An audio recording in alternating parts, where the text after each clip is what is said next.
Hello. I've got more questions for my buddy Mike Chandler when it comes to healthcare. He and I were talking the other day in our first segment, and I asked him about healthcare in general. And he began by telling me that in the developed countries of the world, the average per person per year cost for healthcare is about $3,300. Then he really surprised me. He said that in the United States, the costs have skyrocketed to the point that per person, per year, healthcare in the United States costs a whopping $8,700. He said that's over 17% of our gross domestic product, our GDP as a nation. The rest of the developed world only spends about 9% on their GDP, he was telling me. Mike, I want to thank you for those enlightening answers to my earlier questions, but today I'd like to ask a couple of questions about another hot healthcare topic, and that would be Obamacare, or the Affordable Care Act. It's been in effect, I think, at least 3 years now, hasn't it? That is correct. It was voted on in 2010. It was fully implemented in 2014, so it's been 14, 15, and 16. So about 2.5 years we've been 100% into the Affordable Care Act. And I remember in an earlier conversation you were telling me that the number one goal of Obamacare when Congress passed it was to try to reduce the number of people in the United States who do not have any kind of medical insurance. And I think you said that was close to 45 million originally, wasn't it? That is absolutely correct. And the purpose of going after that group was certainly to lower costs. And this HCA was, in essence, designed to help cure that problem that we discussed in our last video. What were the projected costs of Obamacare originally? It depends on who you ask. The CBO estimates are $1.6 trillion. And CBO meaning Congressional Budget Office? That's correct. The Obama people expressed that cost will be $1.2 trillion over a 10-year period. That's from 2016 to 2025. Now that's a pretty sizable amount. Okay, now what about that 45 million target number? After almost 3 years of operation, is that number reduced or eliminated? Well, it certainly hadn't been eliminated, but in all fairness, and what we want to be is totally objective here, we have insured about 40% of the uninsured over this 3-year period. And let me break that down for you. We have 12.7 million people enrolled in the exchanges currently. Obamacare. And that's folks that didn't have insurance before that do today. We also have another 7 million that have received insurance through the expanded Medicaid program, which was part of the HCA program also. So the true answer to your question is, we are probably reached close to the 20 million number as far as those that are insured under the Affordable Care Act. Now, I know that the original intent of Obamacare was to spread the risk among young and healthy people and expect that they would pay their premiums and thereby help pay the costs for health care insurance for the older, sicker part of the population. Has that worked out? No, not at all. In fact, there's been some tremendous backlash on that, and we'll talk about that in just a second. But let's address what has happened. There's a whole group of the healthy folks that, though they're mandated by law to have insurance, have elected not to because the penalty is significantly less than the cost of the premiums. For instance, right now the laws are that you either pay $695 in a penalty or 2.5% of your adjusted gross income. Well, whichever is greater. Okay, so if you made $100,000, well, your maximum penalty is going to be what, $2,500? Which in many cases is significantly below what it would cost you to carry insurance. So the healthy, productive, younger people opted not to enroll and to pay the penalty instead. But meanwhile, let me guess, the folks who were sick, the folks who knew they were going to need medical attention, they all enrolled quickly. Absolutely. Okay. Need to remember that there's no you can't be held liable for any predetermined medical illness that you have. It covers it 100% right down. So, yeah, what happened is the sick people enrolled, and those that were assured of getting the benefits from the government, they jumped on, and that created a tremendous problem. Because, let me guess, because Obamacare is based on the participation of insurance companies, right? Sure, absolutely.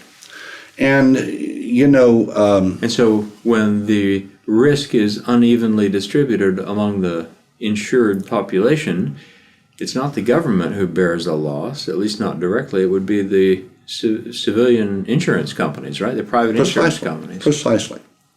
How's that working out? Let me tell you a couple things were in place. They thought the idea would be to get as many insurers involved as you possibly can, so there would be some competition amongst them as far as pricing their products. Well, just this week, we learned that Aetna has decided to pull out of the market. They're not going to be offering their products anymore. For the Obamacare market? Yeah, to be exact, they're pulling out 11 out of 15 markets. Now, they aren't the first ones. In fact, there's been over 40 that have pulled out. Most recently, in this year, over the last 6 months, Aetna, United Healthcare, as well as Humana have all pulled out. Collectively, those three companies constitute 20% of the enrollment in the Affordable Care Act. If private insurance companies are pulling out, that must mean they're losing money. Those three over the last 2 years, and I'm understating this, have lost over $2 billion. Isn't there a process that would allow them to go to the government and say, look, we can't provide this insurance for this amount of money. Can you authorize us to charge more? Yes. In fact, for the first 3 years, 2014, 2015, and 2016, they all had training wheels set up where there was a plan in place for the federal government to supplement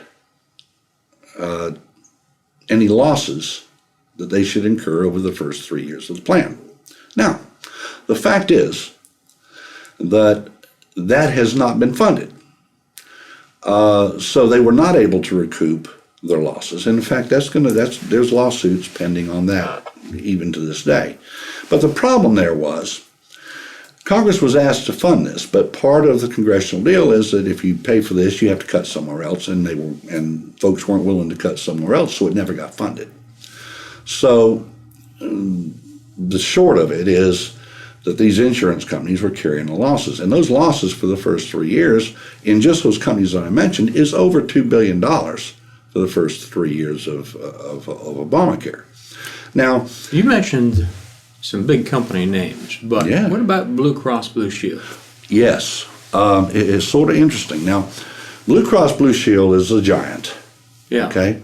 These three that I just referred to covered approximately almost 20% of the market. Blue Cross Blue Shield is much larger. Didn't I read something recently about Blue Cross Blue Shield pulling out of the New Mexico market because they didn't get permission to raise their rates? That's exactly correct. Now, we need to talk about this because this is crucial. and this is going to be the thing that is going to create the biggest problem for Obamacare going forward. This year, I mentioned the training wheels come off. In other words, there is nobody out there, no parachute out there to catch An insurance company that loses money. That's correct. They're on their own. So, what we're finding out in 2017, that on average, throughout the country, your premiums are going to increase from somewhere between 17 and 23%. Now, you mentioned Mexico. Blue Cross, New Mexico. New Mexico. Blue Cross Blue Shield had a major part of that plan. And they had asked them for a 45% increase in their premiums. They were refused. Blue Cross Blue Shield pulled out. So In Texas, they have recently asked for a 59% increase in their premiums in the state of Texas. We don't know how it's going to go. We won't know for another month. who's the approval or disapproval authority? Actually, it is approved by the insurance commissioner of each state. Okay. It's kind of like in North Carolina, we have a utilities commission that they have to determine whether utility rates can be increased. Basically the same thing. Well, it's come down to this. If they're unable to get these increases that they say they need to make their business profitable, they're going to pull out. Illinois. But the higher premiums they charge, fewer and fewer people are going to want to pay them. Absolutely. Absolutely. But you can't blame the insurance companies for not making money on a product they're mandated to sell. Under the rules that don't allow them to underwrite the programs, you can't expect them to continue to bleed. Yeah. Now, granted, Aetna, United Healthcare, and Humana make money in other areas. In fact, the company is making money year over year, but they're not going to sit there and take a $300 to $400 billion hit every year just because they can. The shareholders are not going to put up with that, and the CEO won't be around long. Yeah, the board of directors will fire the CEO. No, they'll fire the CEO if you continue to take those losses, and it's awful. And it's going to be sticker shock. Let me talk about that sticker shock for just a second. Okay. Let's take a 59-year-old male. His insurance coverage or insurance premiums is somewhere around $800 per month for a 59-year-old male under ACA. That would be the silver plan. All right, that's a little over $10,000 a year in premiums. Okay. Keep in mind that plan has got around a $6,800 deductible to it. In other words, before he gets a dime back from that insurance company, and that's probably an overstatement because there's certain things insurance companies will cover, but basically before he gets any dime paid towards his medical costs, he's got the $10,000 premium and a $6,800 copay that he's got to make. Mm-hmm. So that's $16,000, right? $17,000 out of pocket for an individual. Yeah. Well, let's look at it this way. The average family of four in the United States on a pre-tax basis makes $54,000 a year. An individual average in the United States about $28,000. Well, if I'm an individual, 59 years old, and I've got a $17,000 expense, and let's say 50, I'd probably qualify at 54, I might qualify for a little bit of assistance, but not much. But at 60, I wouldn't have qualified for any. And that person is going to spend, after tax, they're going to spend $17,000. That's better than half of what an individual would make at the $28,000 level. Wow. That's astounding. And they're talking about taking those premiums and increasing them 17 to 23%. Unless that person's sick and got to have it, they're not going to keep it. And I think enrollment going forward is going to become a real problem. Look, we've already had 40 companies pull out. Insurance companies pull out. Now, that even included the co-ops. In the initial plan, seed money was given from the government to about 24 individual nonprofit companies to market insurance in various different parts of the country. There's 8 left of that group. 8. Unless this risk profile is changed, insurance companies aren't going to stand around. Now, what do they do about it? Well, we talked about Blue Cross Blue Shield. They're going up everywhere. Now, they're one of the last men standing. If we lose Blue Cross and Blue Shield, there's going to have to be some alternatives put out. So you ask, what is the government doing about this? Well, they're caught between a rock and a hard place. Now, if you just listen to what Hillary Clinton wants everybody to do, she has implemented what she calls a public option. Well, what's that sound like to you? A public option. Does it sound like Medicare? Maybe a single payer system? Well, that's where this is all headed, it would seem. Absolutely, James. This is exactly where it's headed. Now, let me tell you why.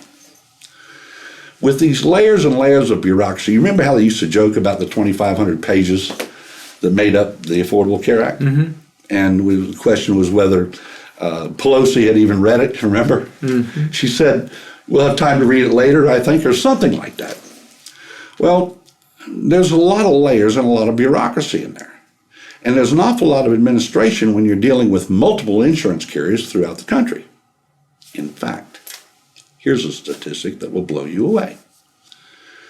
To administer the Affordable Care Act cost almost 23% to administer the plan.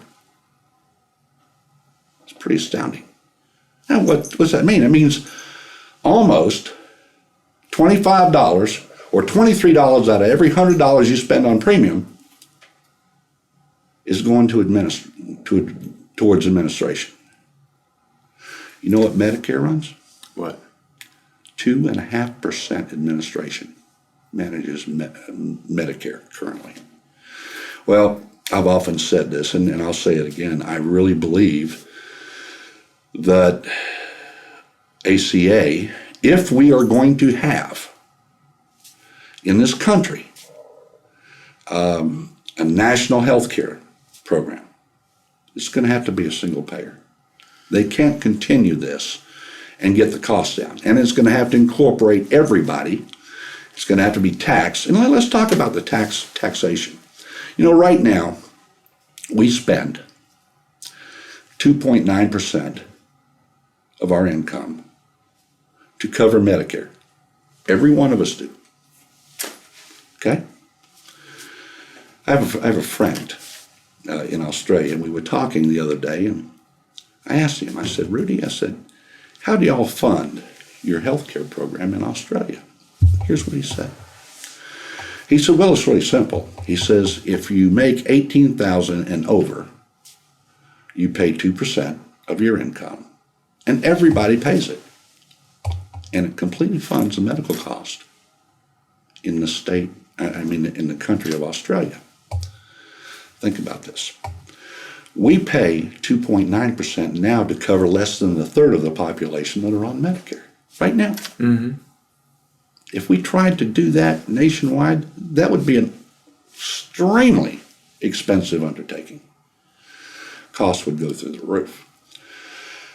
And it would be an entirely different mindset. Do I like the idea of universal health care? No, I don't. Because I think it takes away from, we talked about this a little bit in our last discussion, it takes away from R&D, and also some of those wonderful, drugs that are about on the cusp of curing diseases.